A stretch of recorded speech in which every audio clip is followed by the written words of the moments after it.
संकल्प आदिवासी युवा जागृती संघटना महाराष्ट्र राज्य यांच्या वतीनं आदिवासी कला संस्कृती महोत्सवाचे आयोजन नाशिकच्या नाटकरूपा लॉन्स दिंडोरी रोड येथे उत्साहात करण्यात आलं। महोत्सवात आदिवासी नृत्यकला, वक्तृत्व, समूह गीत गायन, आदिवासी नाट्य यांसह विविध स्पर्धांचं आयोजन करण्यात आलं। कार्यक्रमाचे उद्घाटन माजी महापौर माननीय रंजनाताई भानसी यांच्या हस्ते झालं। कार्यक्रमाच्या अध्यक्षस्थानी नंदुरबार येथील महिला सामाजिक कार्यकर्त्या माननीय रंजनाताई पावरा होत्या। कार्यक्रमाची सुरुवात आदिवासी क्रांतिकारकांना अभिवादन करून करण्यात आली। प्रास्ताविक चेतन खंबाईत यांनी केलं। महोत्सवासाठी आदिवासी साहित्यिक देवचंद महाले, सामाजिक कार्यकर्ता बबिताताई सूर्यवंशी, आदिवासी बचाव अभियानाचे के गांगुर्डे, कोकणा कोकणी संघाचे चिंतामणी गायकवाड, जयस संघटनेचे अध्यक्ष पांडुरंग गायकवाड, सामाजिक कार्यकर्ते गणपत चौधरी, डॉक्टर विजय भोये, तानाजी बहिड्स, दुर्वादास गायकवाड, रवी पवार यांच्यासह विविध क्षेत्रातील मान्यवर उपस्थित होते।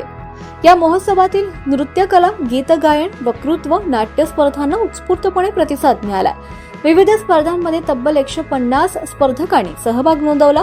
विजेत्या आणि उल्लेखनीय कामगिरी करणाऱ्या स्पर्धकांना मान्यवरांच्या हस्ते ट्रॉफी, रोख रक्कम आणि प्रमाणपत्र देऊन गौरवण्यात आले। स्पर्धेचे परीक्षक म्हणून दशरथ भोये, चेतन खंबाईत आणि ज्ञानेश्वर गावित यांनी काम पाहिलंय। जागतिक आदिवासी दिनानिमित्त यंदाच्या थीमनुसार आदिवासी भागातील आरोग्य क्षेत्रात भरीव काम करणाऱ्या दाई, डॉक्टर, नर्स, आरोग्य सेविका, अंगणवाडी आणि आशा सेविका यांना महिला सन्मान पुरस्कार देऊन गौरवण्यात आलं। तसंच कार्यक्रमस्थळी निसर्गवासी प्रदीप कुमार इंपाळ यांच्या स्मरणार्थ रक्तदान शिबिराचंही आयोजन करण्यात आलंय।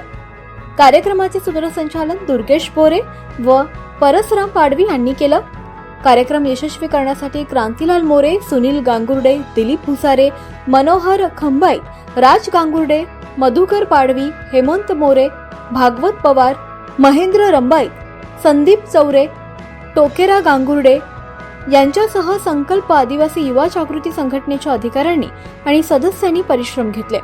महोत्सवाच्या माध्यमातून आदिवासी कला, संस्कृती, परंपरा आणि प्रतिभेला व्यासपीठ मिळालं असून कार्यक्रमाला नागरिकांचा उत्स्फूर्तपणे प्रतिसाद मिळालाय।